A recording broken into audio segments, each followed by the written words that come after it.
स्वयं स्वभावाप्ति रभावे कृत्स्नकर्मणः तस्मै संज्ञानरूपाय नमोस्तु परमात्मने। जय बोलो पूज्यपाद आचार्य भगवान की जय। कुठे जय मला ऐकूच येत नाही, म्हणा परत एकदा जय बोलो अरिहंत भगवान की जय। योग्योपादान योगेन दृशदः स्वर्णतामता द्रव्यादि स्वादि संपत्ता वात्मनोऽप्यात्मतामता वरं व्रतैः पदं दैवं नाव्रतैर्वत नारकं छायातपस्थयोर्भेदः प्रतिपालयतोर्महान्। काय सांगा अर्थ, काय अर्थ होतो भावनाबेन?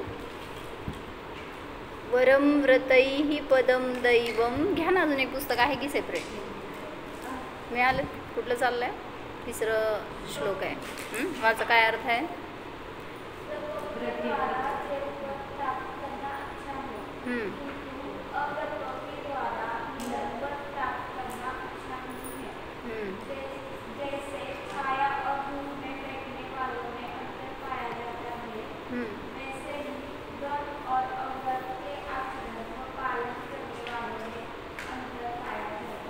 काय कळलं?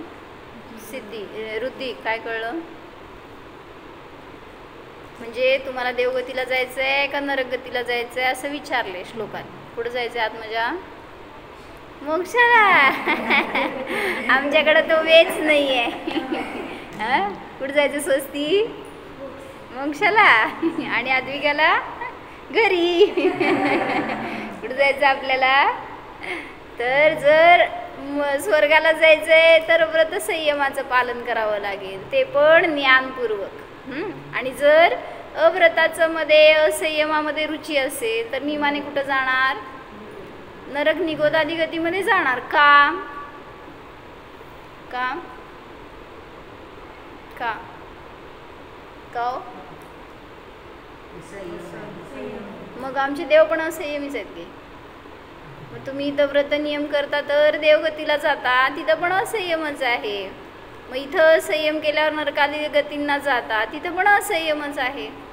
मग नरकादी गतीला अव्रतांनी नरकादी गतीला का जातो? तर परिणामांची विशुद्धी आहे ती एक.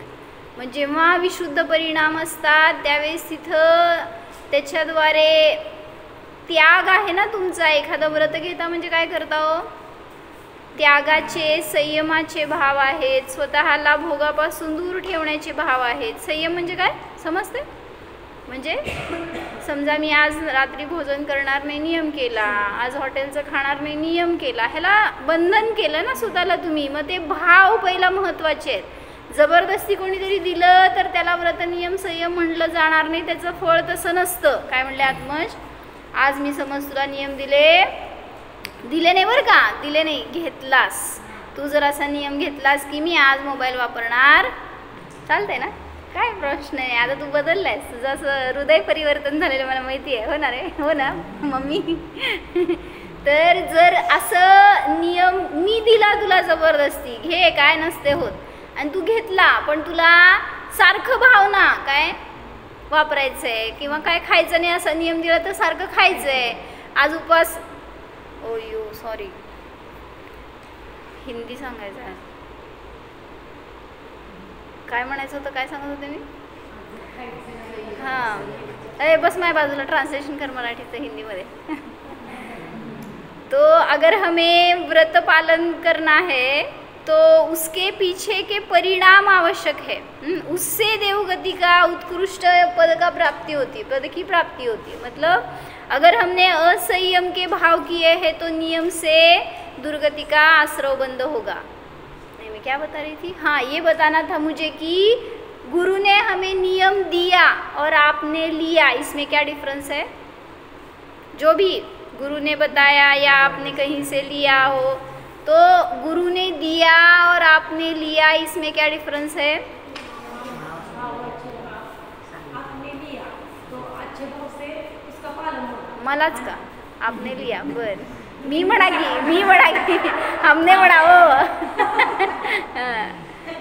तो हमने अगर लिया नियम तो चांगल्या भावाने ते केले जातात. हाँ. आणि जर दुसऱ्याने नियम दिले तर त्याच्यात तसे भाव होणार नाही. क्यों नहीं होंगे, यही पूछना है ना, क्यों नहीं होंगे? त्यांनी दिलेले ते स्वीकार रहता है. हाँ, जो हम लेते हैं ना उसमें हमारा स्वीकार रहता है. अगर स्वीकार है तो सुधार अवश्य होगा.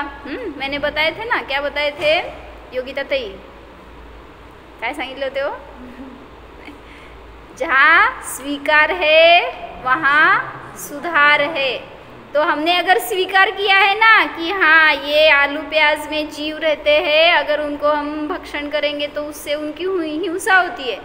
जहाँ पर इसकी भाव भासना होगी ना वहाँ पर त्याग हो जाएगा. करो ऐसा बताना नहीं पड़ेगा. खाते हैं ना आलू प्याज, ऐसे उसमें दिखने चाहिए कि कितने सारे जीवों को हमने कट किया है, फ्राई किया है, उनका काय काय करता पूर्वा म्हणजे मतलब कितनी तरह से उनकी हिंसा होती है. और अगर हिंसा होती है तो वहाँ पे कैसे आपको अच्छी गति मिलेगी? तो सब में अदर गतिज में क्या है, ये देव गति अच्छी है ऐसा बताया जाता है, लेकिन कोई भी गति अच्छी नहीं रहती. फिर भी कंपैरेटिव अन्य गति से ये देव गति ठीक, इसलिए बताया जाता है संयम का फल देव गति है. तो मुझे बताना था संयम लेना और संयम दिया, संयम लिया और संयम दिया, इसमें बहुत डिफरेंस है. क्या डिफरेंस है? हाँ, जो अपनी मर्जी से लेते हैं, स्वीकार पूर्वक लेते हैं, तो वहाँ पर कल ही मैंने एक चर्चा हो गई थी ऐसे कि हाँ यहाँ पे पूजन हो गया था ना 20 तारीख को, तो तब जितू भाई आए थे तो उन्होंने क्या बताया था, खाना खाते टाइम पर मोबाइल यूज़ नहीं करना चाहिए हाथ मच. मतलब किसी के लिए भी बोलना है तो भी नहीं, देखना है तो भी नाही. काय मोबाईल आणि टी व्ही सगळं आलं त्याच्यामध्ये. तो अगर हमें खाना खाना आहे ना स्वस्ती, कुठं बसून खायचं? हॉलमध्ये टी व्ही मोठं लावून, म्हणजे आम्हा पण ऐकतात बसून. तुमच्या घरातलं टी व्ही सगळं आम्हाच्या खोलीत ऐकायला येते माहिती का? तो अगर वहाँ पर हम बैठकर खाना खाते टाइम पे टीवी देखते हैं, मोबाइल चालू रखते हैं, बोलते हैं, तो क्या दोष है? क्या खा रहे इसका ही पता नहीं रहता ना. तो इतना संयम बताया था उस दिन की खाना खाते टाइम पर, सिर्फ खाना खाते टाइम पर आपको मोबाइल यूज़ नहीं करना है. ठीक है, कोई प्रवचन आप सुन रहे हैं या कोई चल रहा है तो अलग बात है, लेकिन ऐसे एक व्यक्ति ने नियम लिया था, ऐसा उन्होंने बताया. जब उन्होंने प्रेरणा की पंडित जी ने, तो उन्होंने नियम लिया था कि मैं खाना खाते टाइम पर फ़ोन पर बात नहीं करूँगा, क्योंकि उनके फ़ोन कॉल्स हमेशा चलते रहते थे, कंटिन्यूस वो फ़ोन कॉल्स पर ही थे. तो उन्होंने नियम किया पंडित जी के बताने पर कि मैं फ़ोन नहीं यूज़ करूँगा. तो बाजू में रखते थे, ऐसे बोले, जब खाना खाते थे तो बाजू में रखते थे, नहीं बोलना है ना. और म्यूट, जब खाना खाते तो मौन लेकर खाना चाहिए, ऐसा उन्होंने बताया. तो स्वीकार किया उन्होंने, लेकिन फ़ोन तो चल रहे थे, मतलब कॉल्स आ रहे थे, तो वो क्या करते थे बताया उन्होंने, उसका ऑन करना, रिसीव करना वो कॉल, और पत्नी को बोलना तू बोल. क्या हो गया? मतलब हमें अपने लिए संयम लेना है ना, कितनी भी इम्पोर्टेंट हो, ऐसा कुछ किसी का घात तो नहीं होने वाला उतनी देर में. तो सिर्फ इतना संयम लेना है कि हमें खाना खाते टाइम पर मोबाइल यूज़ खाएं, बोला कि यूज़ नहीं करेंगे. तो मौन अगर खाएंगे तो कोई क्वेश्चन ही नहीं है बोलने का. तो उस दिन वो बता रहे थे कि उन्होंने पंडित जी ने काय म्हणले, उज्ज्वल काकी मी दिसते ना असंच बसायचं म्हणून. हां, फिर असं बघू, इकडे या समोर माया. काय म्हणले कि पंडित जी ने नियम दिया था, सबको नियम दिया था, ऐसा एक ने मुझे बताया. एक एक व्यक्ति ने मुझसे ऐसे बात की कि पंडित जी ने सबको नियम दिया था। तो मैंने पूछा किस किस ने लिया था? हाँ? लिया था ये वर्ड ही नहीं आया उनके बोलने में, पंडित जी ने दिया था। हाँ, माता जी नियम देते हैं, कभी किसी को दे नहीं सकते हम, पता है आपको। उनको चाहे तो सबको नियम दे दे, सबको व्रती, सबको दीक्षित कर सकते हैं। अगर आपकी इच्छा हो, स्वीकृति हो, तो ही आपके नियम संयम होंगे, तो ही दीक्षा होगी, तो ही आप अच्छी गति का आश्रय बंद होगा आपको। इसलिए इतना समझना चाहिए, कोई किसी को व्रती बना नहीं सकता, हम स्वयं अगर स्वीकार करेंगे तो बन सकते हैं। काय म्हणले? हाँ, तो व्रत लेना चाहिए, किसी ने दिया इसलिए नहीं है, तो तभी हमारे अंदर परिवर्तन हो सकता है। काय म्हणले पूर्वा?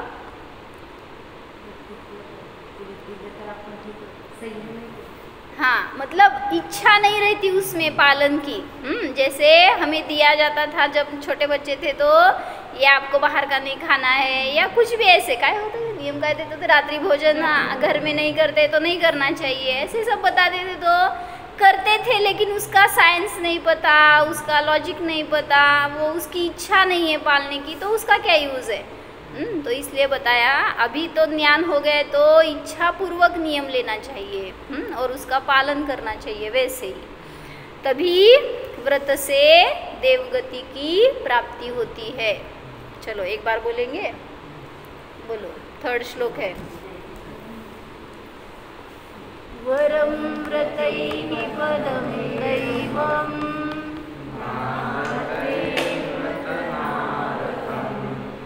छाया तपस्थयोर्भेदः प्रतिपालयतोर्महान्। संघ का अर्थ काय? व्रत केल्याने देवपद प्राप्त होते, हे श्रेष्ठ आहे, बरोबर होतो, हे खेदाची गोष्ट आहे, चांगलं नाही। पुढं जसं सावलीत आणि उन्हात उभे राहून, सावलीत आणि उन्हात राहून वाट पाहणाऱ्यांमध्ये, अशा दोघांमध्ये महान अंतर आहे। काय कळलं दिदी? हां, अरे मी मराठीत बोलते की तुम्ही सांगत पण नाही मला काय। व्रत के द्वारा देवपद प्राप्त होता है वो अच्छा है, और अव्रत के द्वारा नरक पद प्राप्त होता है वो अच्छा नहीं है। इसलिए क्या किया? उदाहरण दिया है इसके लिए, दृष्टांत। क्या दृष्टांत बताओ रुद्धि? क्या दृष्टांत है? छाया में कोई पुरुष खड़ा है और वो राह देख रहा है, और कोई पुरुष धूप में खड़ा रहकर राह देख रहा है, तो दोनों को तो वेट करना ही है, उसकी आकुलता है, कोई आने वाला है तो उसके लिए रुकना ही है। लेकिन कोई छाया में है, वो सुख से राह देख रहा है, और कोई धूप में है तो वो उसको दुख उठाने पड़ रहे हैं। ऐसे ही आपको अगर सुख की चाह है तो सुख की राह देख रहे हैं ना आप, कैसे मिलेगा सुख? असंयम से सुख दूर जाता है। और अगर हम थोडे थोडे छोटे छोटे भी संयम ले, स्वस्ती म्हण, मी मम्मीच्या मांडीवर बसणार नाही,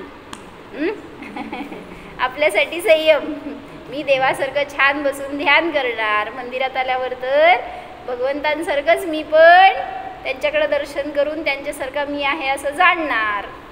चालतंय ना? हां, तो क्या बताया रही थी? काय संयम? हाँ, तो छाया में खड़ा रहकर जो राह देख रहा है उसको थोड़ा सुख है, और धूप में खड़ा रहकर जो राह देख रहा है उसको दुख है। तो ये किस लिए बताना था मुझे कि आज कौन सा दिन है? क्या रहता है अक्षय तृतीया? अक्षय तृतीया काय? हाँ, आज क्या है? लेकिन अक्षय तृतीया पता है ना? अभी आगे बोलो ना। दान तीर्थ की शुरुआत हो गई आज से। हाँ, आपको स्टोरी सब पता है, वो मुझे नहीं बतानी थी। मतलब श्रेयांश राजा ने पहली बार आदिनाथ महाराज को आहार दिया था। तो वहाँ से दान तीर्थ का प्रारंभ हो गया। उससे पहले किसी को दान की विधि पता नहीं थी।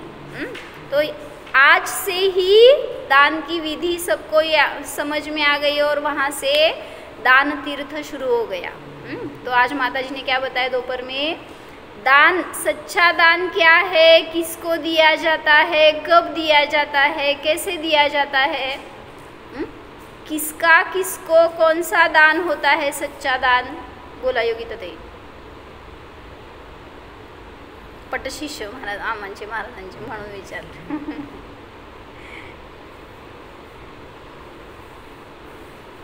अपने को जानना वही सबसे बड़ा दान। हाँ, मतलब माता जी ने बताया, वीर सागर महाराज जी ने आज के दिन क्या किया, अपना जीवन अपने लिए दान दे दिया। आपका जीवन किसके लिए है, अभी शादी करेंगे तो उसके लिए, शादी की है तो बच्चों के लिए, हाँ, अभी कोई क्या मरण शैया पर है तो उसका जीवन किसके लिए, मतलब हमारा पूरा जीवन हम वेस्ट डाल रहे हैं, ये समझ में आता है क्या। कोई धन खर्च करने के लिए, कमाने के लिए, या कोई अध्ययन के लिए, सभी तरफ हमारा टाइम ऐसे जा रहा है, हमारा जीवन वेस्ट हो रहा है, ऐसे नहीं लगता। तो इसलिए माता जी ने बताया कि महाराज जी ने क्या किया, आज अपना जीवन अपने लिए दान दिया, अपनी ज्ञान पर्याय अपने लिए दान की। तो मतलब क्या किया उन्होंने, आज के दिन दीक्षा ली थी। आज उनका परम पूज्य वीर सागर जी महाराज का आज के दिन दीक्षा दिन है। तो मैंने थोड़ा सा आज निकाला था पढ़ने के लिए, मतलब बराबर ये अपना श्लोक जो चल रहा है ना उसके कोरिलेशन में। मतलब अगर व्रत करेंगे तो अच्छी गति प्राप्त होगी, और अव्रत से भावना बेन क्या होगा, असंयम से नरक गति में जाते हैं। तो महाराज जी ने भी यही किया। क्या किया, आज के दिन सबसे उत्कृष्ट व्रत अंगीकार किया।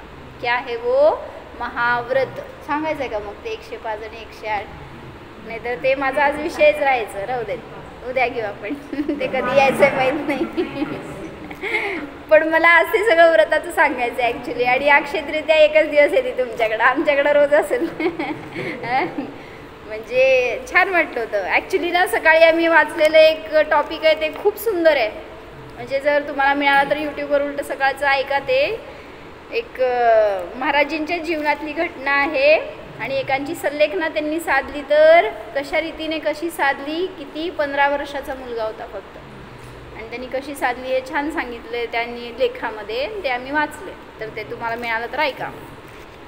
मला थोडंसं फक्त महाराजींच्या दीक्षेविषयी सांगायचं होतं।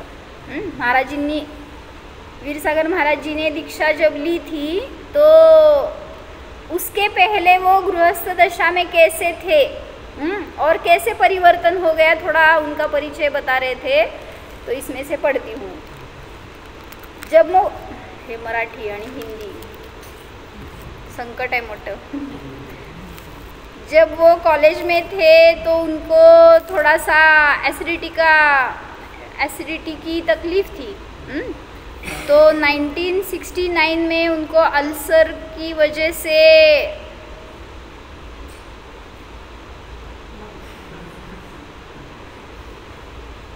ब्लड निकलता था उनके मुंह से।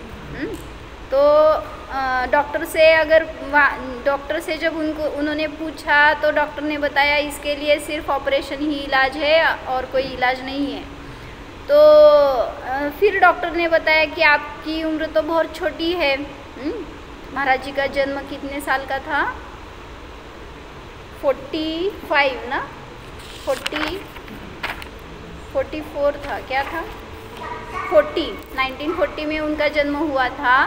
तो 69 मतलब सिर्फ 30 इयर्स की एज में उनको इतनी भयंकर व्याधि हो गई थी। तो डॉक्टर्स ने बताया था ऑपरेट करना पड़ेगा, लेकिन इतनी कम उम्र में अगर ऑपरेट करेंगे तो लाइफ लॉन्ग आपको तकलीफ होगी, तो नहीं करना चाहिए। आप इसके लिए सिर्फ पथ्य, काय म्हणायचं, पथ्यच म्हणतात ना, पथ्यच म्हणतात ना हिंदी, हो म्हणा, जाऊ दे, तो उसके लिए आपको ये संयम करना है। ऐसे डॉक्टर्स ने बताया तो स्वीकार कर लिया था महाराज जी ने जब वो गृहस्थ दशा में थे। इतनी कोमल उम्र में ऑपरेशन नहीं कर सकते या करना योग्य नहीं है, इसकी अपेक्षा आप क्या करो, पथ्यच म्हणतात ना, काय म्हणतात हो हिंदीवाले, बोला की आत्मजा काय म्हणतात, पथ्य म्हणजेच माहीत नसेल, हां परहेज बर, काय बोलत नाही हा म्हणते नुसतं ते डिक्शनरी काढून बसावं लागेल आमच्या मराठीवाल्यांना। तो महाराज जी ने क्या किया, डॉक्टर्स ने बताया कि आपको जब भी भूख की वेदना हो तो उस टाइम खाना है, जो भी टाइम हो, आप जहाँ पर भी हो, अगर आपको एसिडिटी हो जाएगी तो फिर से वॉमिटिंग होंगे ब्लड के, तो रिकामं पोट ठेवायचं नाही। आंटी सॉरी, मी थोडंसं वाचते मराठी कारण ते महाराजींचं मला भावच येणार नाही, थोडंसं समजून घ्या नंतर तुम्ही। तर त्यांना सांगितलं गेलं की भूक मारू नका, तिखट खाऊ नका आणि दूध भरपूर प्या, ज्यांना कोणाला ॲसिडिटीचा त्रास असेल त्यांच्यासाठी पण। त्यामुळे भूक कधी सहन होत नव्हती त्यांना। मग 1972 साली उन्हाळ्यामध्ये एकदा सिद्धक्षेत्र कुंथलगिरीवर ते गेले तर तिथं एका महाराजांचं वास्तव्य होतं। महाराजांनी डॉक्टरांना रात्री भोजन त्यागाचे व्रत घेण्यास सांगितले। डॉक्टर म्हणजे चंद्रकांत डॉक्टर, म्हणजे वीरसागर महाराजींचं पूर्वदशा। तर त्यांना महाराजींकडे गेल्यावर महाराजी काय म्हणणार, प्रेरणा देणार आहेत संयमासाठी। तर त्यांनी काय सांगितलं, तुम्ही रात्री भोजन त्यागचं नियम करा। पण महाराजींना तर चालत नव्हतं कुठलाही नियम करायला त्यावेळेस, त्यामुळे त्यांनी काय केलं, पण महाराजी आपल्याला प्रेरणा करतायत म्हटल्यावर सहज त्यांनी स्वीकार कसा केला आहे का, म्हणजे पहिला सांगितलं महाराजींनी, कोण महाराज आणि कोण डॉक्टर आता समजून घ्या बरं का। महाराजांनी डॉक्टरांना रात्री भोजन त्यागाचे व्रत घेण्यास सांगितले। डॉक्टरांनी आपली असमर्थता प्रकट केली, म्हणाले महाराज मुझे अल्सर की बीमारी है, पेट मांगे तो मैं आधी रात को भी खाना खाता हूँ, नहीं खाऊंगा तो मुझे खून का वमन होता है, अल्सर के आदमी को जब चाहे तब खाना पड़ता है, उसके लिए उपवास एकासन वगैरह व्रत खतरनाक है, मेरे से रात्री भोजन त्याग नहीं होगा। कोण म्हणलं असं, जे भावी मुनी होणार होते, महाव्रत असं जबरदस्त पालन करणार होते, त्यांच्याकडून सुद्धा असे उद्गार आलेत। पण तरी सुद्धा कसं परिवर्तन झालं, तर तिथे असणारे महाराज म्हणाले, देखो भाई आजन्म व्रत मत ले लो, 1 साल का भी मैं नहीं दूंगा, लेकिन अब जब तक इस क्षेत्र पर हो तब तक रात्री सिर्फ अनाज का कुछ मत खाया करो। हाँ, तुम्हाला सगळीकडून सूट देते तो, फक्त नियमाचे भाव तरी करा, संयमाचे भाव अंतरंगातनं प्रगट करा, तर सगळं जिनवाणी आपल्याला सगळ्या रीतीने मदत करणार आहे। पण तुम्हाला ते भीती वाटते ना त्याची, हे म्हणजे काय वाटतंय हो, जिनवाणी म्हणजे सुरक्षक वाटती, संरक्षक वाटती का काढून घेणारी वाटते तुमचं सगळं, काय आत्मज काय वाटतंय, भीती वाटती म्हणून। कुठं तरी प्रवचनाला जायचं म्हणजे काहीतरी नियम देतात म्हणून माताजींकडे महाराजांकडे जायचं म्हणजे नको असं वाटतं तुम्हाला। मग महाराजांनी एवढं चांगलं सांगितलं की फक्त जेवढ्यापर्यंत सिद्ध क्षेत्र आहे तर एवढा संयम कर, जेवढा वेळ इथं आहेस तेवढ्या वेळासाठी त्याग कर। स्वभाव जिद्दी होता, त्यावर प्रेरणेची फुंकर बसली, ज्याला भूक निभवत नव्हती, अर्ध्या रात्री पत्नीला ताजा स्वयंपाक करायला लावून जेवण्याची पद्धत होती, विशाल भैया, त्या माणसाने क्षेत्रावर, अहो तुमचं नाव म्हणजे आपलं हे महाराजांचं सांगितलं बरं का, तुमचं काय मला माहित नाही त्या माणसाने क्षेत्रावर असेपर्यंत रात्री पाणीही न पिण्याचे व्रत घेतले। काय कसं सहन केलं असणार आहे, सहन करावं लागत नाही, होऊन जातं, तिकडं उपयोग सुद्धा जात नाही, फक्त आपली शक्ती वाढवावी लागते। जोपर्यंत एखादा रोग झाला ना भैया, तर त्या रोगाचं चिंतन करणार ना, रोगीच राहणार तुम्ही। आणि एकदा विचार करून बघा की काय पोट दुखायला काय करतो आत्मजा, दुखाला दुखाला म्हटल्यावर कधीच त्यातनं बाहेर पडत नाही. उलट उपयोग बदला, काहीतरी दुसरीकडे लावा, आत्म्याकडे ध्यानाचा उपयोग लावा, तर ते दुखणं कधी नष्ट होतं ते पण कळत नाही. म्हणून त्याचं चिंतन करणार तर आकुलताच होणार. महाराजांनी काय केलं, ज्यांना 5 मिनिटं सुद्धा किंवा भूक लागल्यावर जरा सुद्धा थांबायचं नाहीये सांगितलं होतं, तर रात्री पाणी सुद्धा त्याग केला, असा नियम केला. स्वतःहून केला, दिला नाही, हे सांगायचंय मला. सिद्धी डोक्यावर घ्या. असाताची जिरली. असाता म्हणजे कर्म आहे ना, एक असाता कर्म जे दुःख देणार असतं, तर त्याची जिरली म्हणजे काय, हारलं. हा, असाता कर्म परास्त झालं, कर्माची शक्ती नसते. काय म्हणले अशी विशाल बाय, हा जिरली हो. पुढे ऋषी मंडळ म्हणत, हा, संध्याकाळी सूर्यास्तापूर्वी 1.5 तास खाणे पिणे बंद, ते रात्र संपून सकाळी सूर्योदय झाल्यावर 1.5 तासापर्यंत त्याग असावयाचा. दीदी काय सांगाले, 1.5 तास कशाला म्हणतात कळत आहे ना. हा, फक्त आपण नंतरचे 1.5 तास सुद्धा काउंट करतो. हा, त्याच्यामध्ये सुद्धा आपलं होत नाही. किती वाजता जेवतो आत्मजा, त्याच्यासाठी रोज फक्त तुम्हाला सूर्यास्त माहिती असावा तर पालन होणार. पूर्व किती वाजता जेवतो करा. आजच्या दिवशी आपण नियम काय, आजच्या दिवशी म्हणजे आज खायचं नाहीये तुम्हाला, उद्याच एक दिवस आपण सूर्यास्तानंतर जेवण करणार. म्हणा हात जोडा आणि चालतंय ना, म्हणा. करत नाही पण नियम नसतो ना आपल्याला, हा, तर खरकट खाणार नाही. तर हात जोडा आणि म्हणा. सगळ्यांना चालतंय की 48 मिनिटं तुम्ही पाळत असला तर उत्कृष्टच आहे. नसेल तर ऍटलिस्ट सूर्यास्तानंतर मी खरकट म्हणा की हात जोडून. उद्या एक दिवस मी लय थोडं द्यायला, उद्या एक दिवस नको द्यायला ना, 1 महिना म्हणू का. सगळ्यांचे हात खाली जातात लगेच. 4 दिवस म्हणा, जाऊ दे, चालतंय ना. 4 दिवस, 4 दिवस रात्री भोजन करणार म्हणा हात जोडून. नियम आहे का. छान. काय म्हणली का नाही, ऐकले नाही मी. मम्मी म्हणा, मी 4 दिवस, 4 दिवस तुला सांगते रोज म्हणायला. फक्त सूर्यास्त माहिती असावा तर नीट पालन होणार नाही, तर तसं दोष लागतो. भयंकर दोष आहे त्याचे, हे समजत नाही आपल्याला, म्हणून आपण निरर्गल असतो. म्हणजे 1 मिनिटाचं जरी उल्लंघन झालं तरी अनंत जीवांची हिंसा झाली. कळत आहे का काय असतं त्याला. म्हणजे हातातोंडाची घाई करणार त्यावेळेस तर ते जीव आपोआप आपल्या पोटात जातात आत्मजा, आणि मग म्हणून पोट दुखतं जास्त. रात्री जेवण करते ना म्हणून पोटात त्रास होत असतो. आणि तेवढंच पालन केलं तर बघ, महाराजांचं रक्ताची उलट्या थांबल्या, मग आपलं साधं पोटदुखी नाही का थांबणार.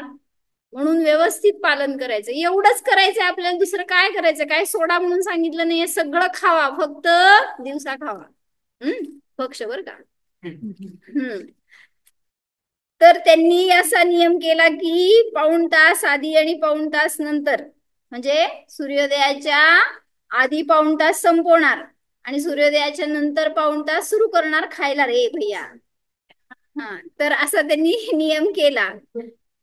स्वाध्याय सुरू झाला होता, तो वाढीला लागला. कन्या वियोगाने उत्पन्न झालेले वादळ शमले. महाराजींना, एक डॉक्टरांना एक मुलगी झाली होती आणि तिचं निधन झालं. त्याच्यातून त्यांना अजून वैराग्य प्रेरित झालं त्यांचं.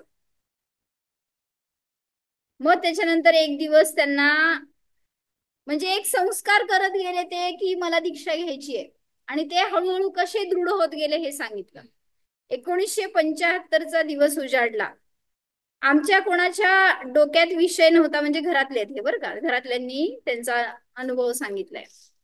आमच्या डोक्यात विषय नव्हता, पण महाराज त्यावेळेस डॉक्टर परभणीला होते. परभणीवरून पत्र आले. आम्ही दोघे म्हणजे कोण, अनघा, सौ अनघा आणि चंद्रकांत डॉक्टर, तर दोघांनी सांगितलं की कोपरगावला आम्ही दोघे पूज्य श्रेयांश सागर महाराजांच्या संघात दीक्षा घेणार आहोत. असं कधी लेटर वाचलंय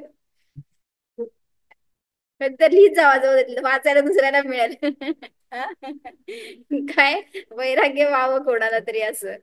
मी तो मजकूर अजितमती आम्हांना सांगितला, जे घरातल्यांनी. दीक्षेला तो मुहूर्त अयोग्य होता. गुरु शुक्रापैकी एक अस्तंगत होता. अम्मा म्हणाल्या, गतामध्ये शुभ कार्य मुद्दाम करू नये. अयोग्य मुहूर्तावर घेतलेले व्रत किंवा दीक्षा टिकत नाही. त्यांना कळवा, गतात दीक्षा घेऊ नका म्हणून त्यांना कळवण्यात आले तसे. आणि त्यांना तिकडं इथं घेऊन आले अकलूजला, परभणीवरून. ते दोघे अम्मांकडे गेले असताना अम्मांनी मुहूर्ताबद्दल परत तेच सांगितले. दीक्षा कोठे घ्यावयाची यावर चर्चा झाली. शेवटी माताजी म्हणाल्या, दीक्षा कोठे का घेईना, पण अजून तुम्ही सूटबूट मध्ये आहात. एकदम मुनी होण्यापेक्षा क्षुल्लक व्हा, ऐलक व्हा. तुम्हाला किती आनंद व्हायला लागले. पण काय म्हणते, ज्याची तयारी असती ना आतून, हे नाहीच. म्हणजे मला असं माताजींनी काय सांगितलं, 1 वर्षाचा नियम घे, 5 वर्षाचं घे. पण मी म्हणलं, आपण घ्यायचं तर कायमचं, नाहीतर नाही. खाणार तर तुपाशी, नाहीतर नाही. मग तसंच महाराजजींना पण जेव्हा माताजी म्हणाल्या की 1 वर्षाचं घ्या, नाही काय क्षुल्लक घ्या, ऐलक घ्या. एकदम तुम्ही असं दिगंबर दीक्षा घेण्याचे भाव केलाय तर ते तुम्हाला होणार नाही. किंवा काय म्हणायचं होतं, थोडस हळूहळू जावा, असं माताजींनी आपलं एक परीक्षा करत असेल बरं का, असं गुरु. अशा क्रमाने जावा. डॉक्टर फक्त हसले. आणि जेव्हा आदिसागर महाराज आले त्यावेळेस त्यांच्याकडे दीक्षा घ्यायचे ठरले. मग मुहूर्त काढला गेला. तो मुहूर्त होता अक्षय तृतीया. आणि अक्षय तृतीयेला बरोबर 15 दिवसांनी सप्तम प्रतिमा जेव्हा ठरलं, त्याच्यानंतर 15 दिवसांनी सप्तम प्रतिमा घेतली. दीक्षार्थीला प्रतिमा देताना भावी दीक्षा गुरु स्वाध्याय सम्राटांनी विचारले, दीक्षा घेताना कोणता रस सोडणार.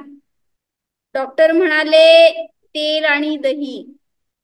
6 रस असतात माहितीये, तर त्यामध्ये त्यांनी म्हणाले की मी तेल आणि दही आजीवन खाणार नाही. मग डॉक्टरांनी विचारलं, पुरुषार्थाचा रस कोणता असतो, म्हणजे कुठला रस सोडण्यामध्ये अधिक पुरुषार्थ करावा लागतो. त्यावेळेस उत्तर आलं मीठ. आणि महाराजांनी आजीवन मीठ सोडलं. हात जोडा. अहो, महाराजांचं जय जयकार करून नुसतं तुम्हाला कुठे सोडायला होती. लगेच घाबरताय.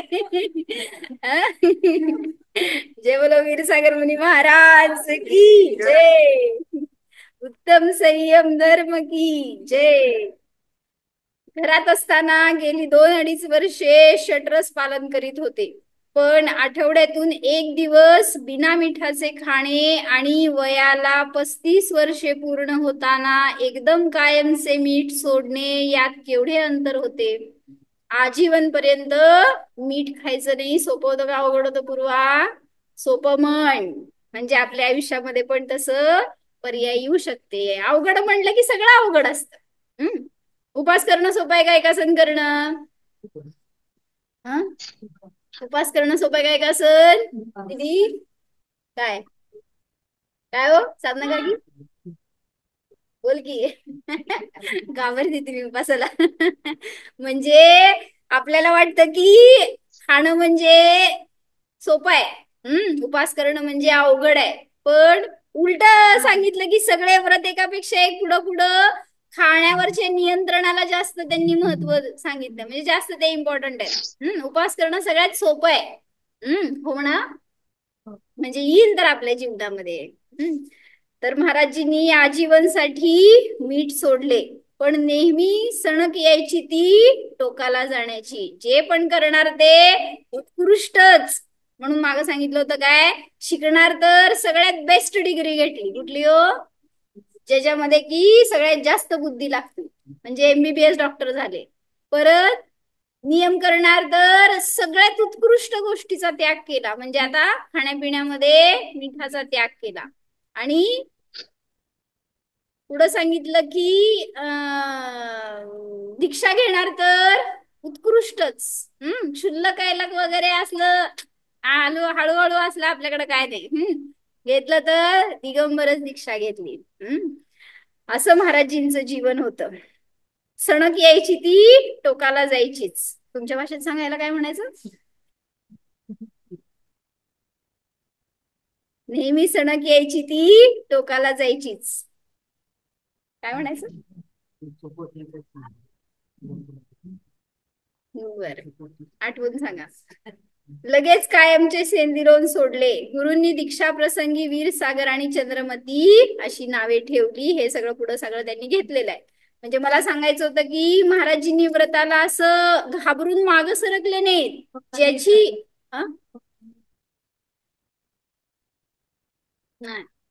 ज्यांची तयारी असती ना अंतरंगातून, तर त्याला मागून ढकलायची गरज पडत नाही. आत्मश कोण आणलं सांग ढकलं तुला इथं? मम्मीनी तुला आणले का तू मम्मीला?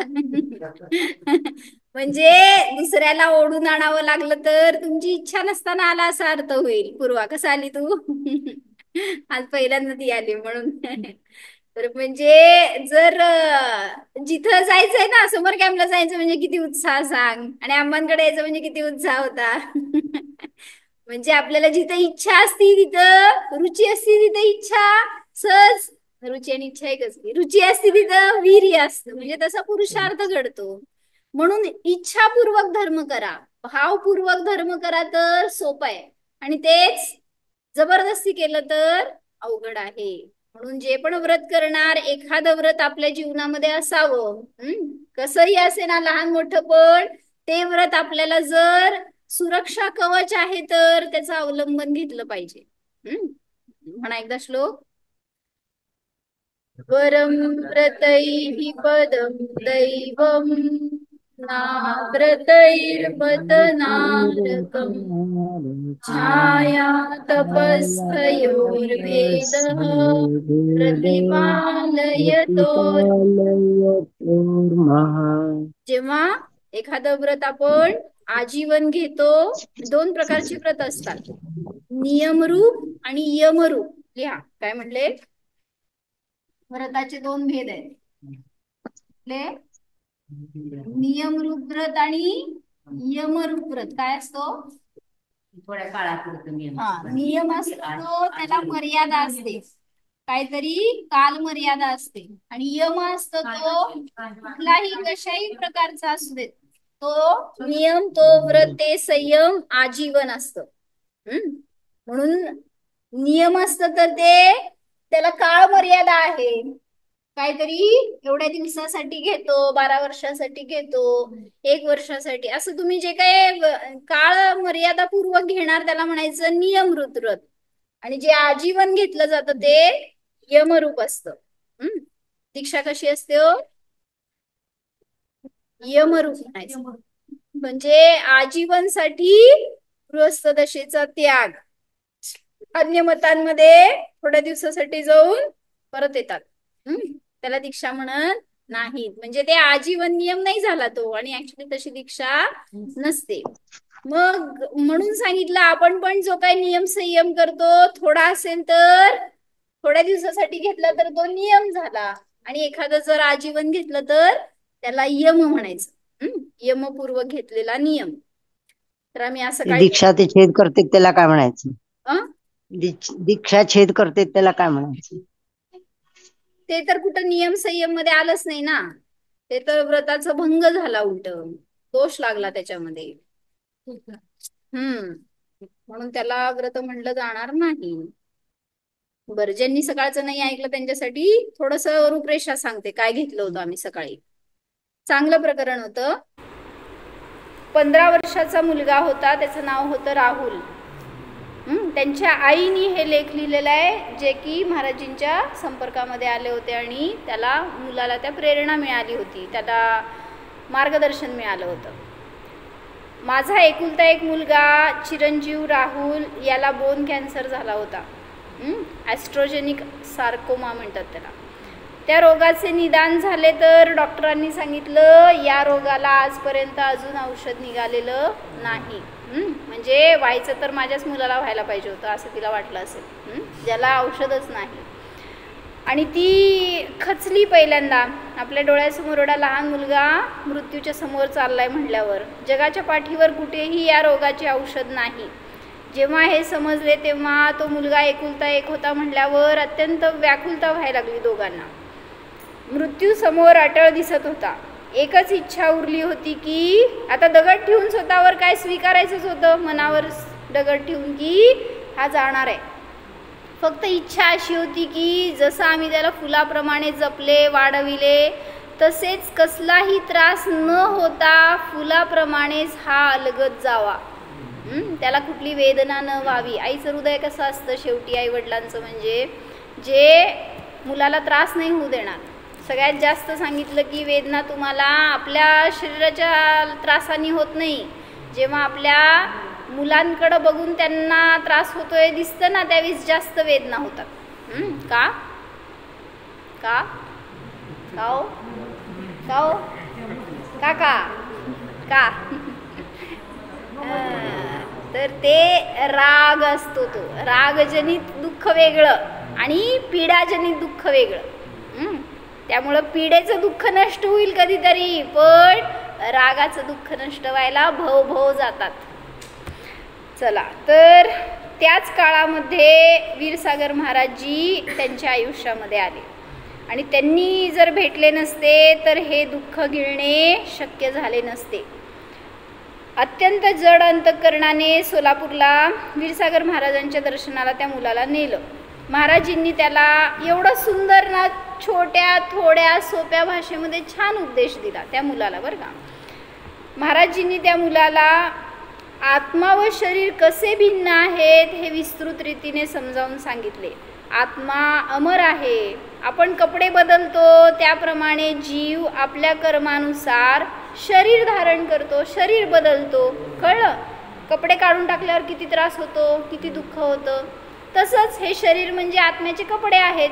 मग तुम्हाला काय करायचं आहे, एका गतीतून दुसऱ्या गतीत जाताना फक्त हे कपडे टाकलेत तर काय रडायचं त्याच्यामध्ये, असं महाराजींनी त्याला समजवलं.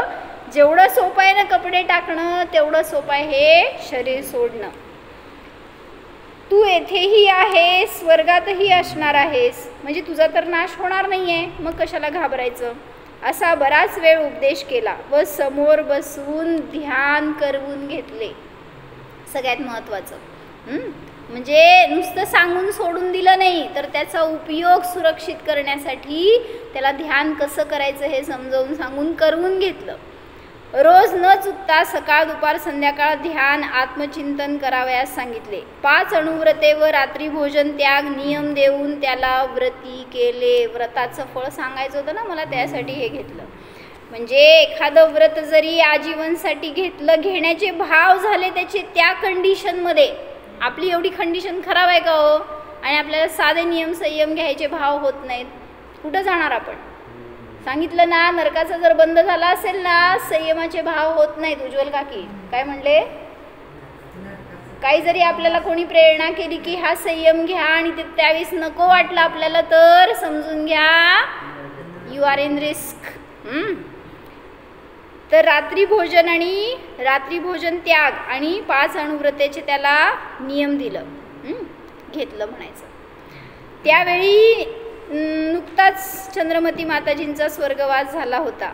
त्यांच्याप्रमाणे आपल्यालाही मृत्यू महोत्सव करायचा आहे असे त्याने सांगितले.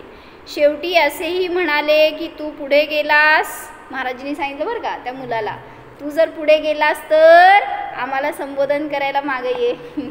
म्हणजे भूतभीत नव्हे, देव बनून. तर देव झालास तर आम्हाला संसारात अडकू नये असा उपदेश करायला ये असं महाराजांनी त्याला सांगितलं.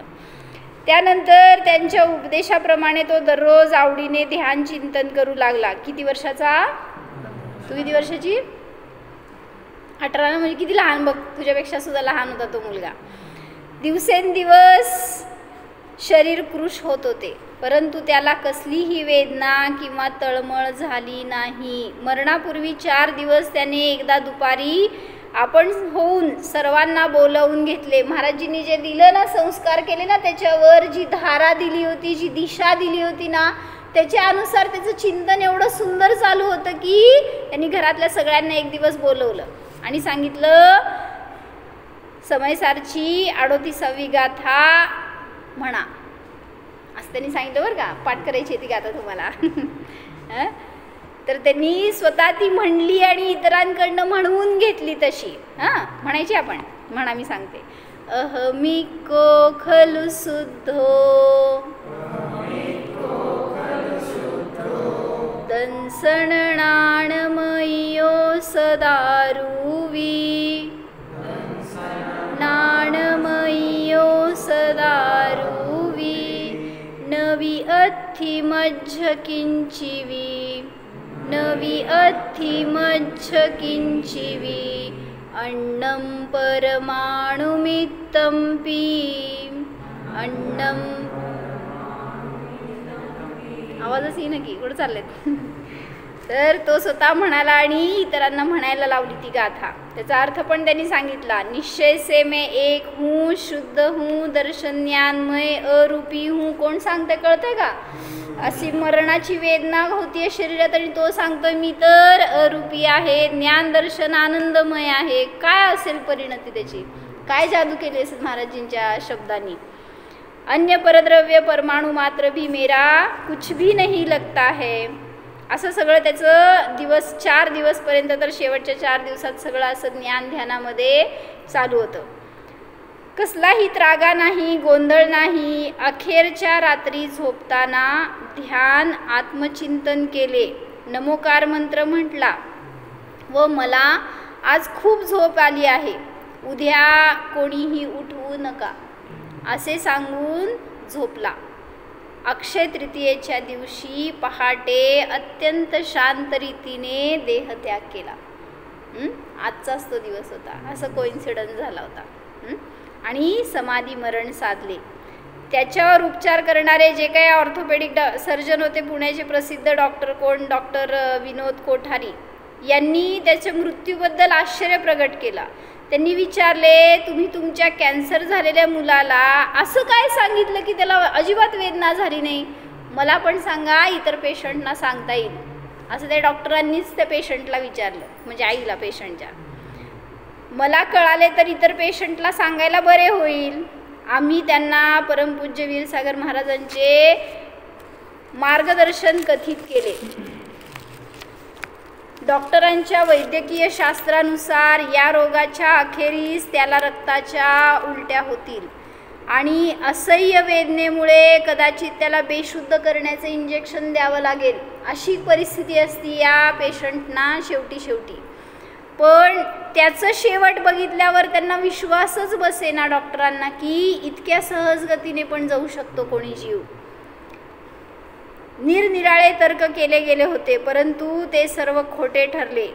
परमपूज्य महाराजांच्या ध्यान व आत्मचिंतनाच्या परिणामाने कोणत्याही प्रकारचे आर्तरौद्र ध्यान न होता, यत्किंचितही आकुलता न होता अत्यंत शांत परिणामात त्याचा मृत्यू झाला. वाचायला सुद्धा कसं वाटतं आपल्याला की छान झालं का वाईट झालं? काय म्हणणार? छान झालं. म्हणजे साधलं ही गोष्ट महत्त्वाची आहे. मृत्यू तर होणार आहे, पण त्यांनी स्वतःला जिंकलं.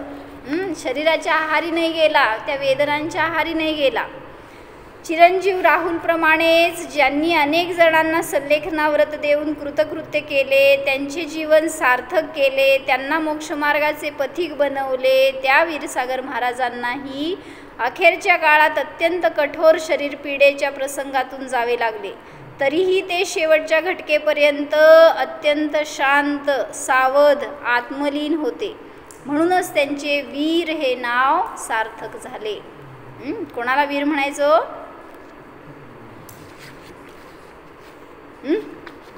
शत्रूशी लढतो त्याला तो शूर असतो, आणि वीर जो न लढता जिंकतो त्याला वीर म्हणतात, आणि जो लढून जिंकतो त्याला शूर म्हणतात. तुम्ही कोण? असं आपल्याला जर असं आपली भाववासना करायला पाहिजे. म्हणून सांगितलं महाराजजींनी तर व्रत घेऊन आपलं जीवन सार्थक केलं. आजचा तो दिवस होता ज्या दिवशी त्यांनी काहीतरी दिलं आणि काहीतरी घेतलं. काय दिलं? जग को दे दी जग की निधी या म्हणतात ना, सगळं सगळ्यांना देऊन टाकलं. म्हणजे मी थोडंसं सकाळी असं चिंतन झालं त्यांचं, समजा 10 वाजता दीक्षा झाली असेल सकाळी 9-10च्या दरम्यान, तर त्याच्या पूर्वीची अवस्था त्यांची आणि त्याच्यानंतरची अवस्था थोडंसं कंपॅरेटिव्ह बघा ना स्टडी करून. काय म्हणजे जस्ट काही क्षणापूर्वी ते सगळ्यांचे होते आणि काही क्षणानंतर कोणाचेही नव्हते. ह्याच्या उलटं काही क्षणापूर्वी ते त्यांच्या कुटुंबियांचे होते आणि काही क्षणानंतर ते सगळ्या समाजाचे होते.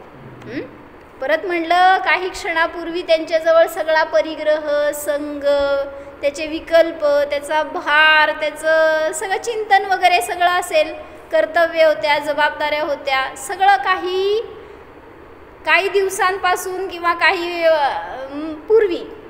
आणि तेच आता ह्याच्यानंतर इतकं निर्भार, इतकं निर्विकल्प, इतकं आनंदमय जीवन. कुठलं जीवन चांगलं आहे विशाल भैया? म्हणा तरी आपल्यावर संस्कार तरी होतील. काय काका, संसार दशा चांगली आहे का दीक्षित दशा? काय कधी संसार सुटेल असं झालं ना. तिथे इथं म्हणता असं घरी गेला की तिथं रमलेला असला माहिती आहे आम्हाला. म्हणून सांगितलं संस्कार असे करा की जर आपल्याला संयमाचं जीवन असेल तर त्याच्यातून चांगली गती आहे. आणि ते कधी होणार? जेव्हा समजणार भेद विज्ञान असणार. मी भिन्न आहे, हे शरीर भिन्न आहे, कर्म भिन्न आहेत, ह्याचं जेव्हा आपल्याला भावभासन असणार, त्यापूर्वक केलेले सगळे व्रत नियम संयम नियमाने आपल्याला चांगल्या गतीला नेणार. म्हणा एकदा. वरं व्रतैः पदं दैवं नाव्रतैर्बत नारकं छाया तपस्थयोर्भेद प्रतिपालयतोर्महान्. जय बोलो परम पूज्य वीर सागर मुनी महाराज की जय. जाणा स्वतःच्या धीर वीर स्वभावाला जाणा.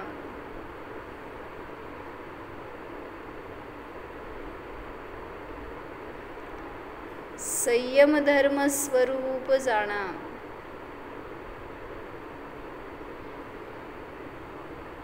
हा मी आत्मा अनादि अनंत निर्दोष आहे.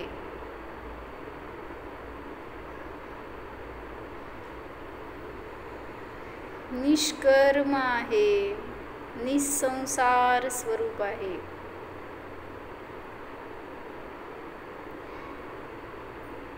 निर्णय करा या जगामध्ये माझा पराशी काहीही संबंध नाहीच. स्वतःला एक पहा, एकत्व रूप पहा. मी एकटाच आहे, एकटाच राहणार आहे. निर्मोह स्वरूपोऽहं निर्ग्रंथ स्वरूपोऽहं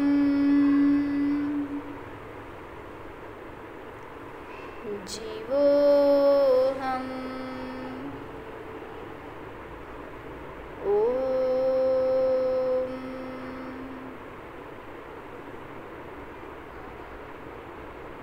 विसर्जन.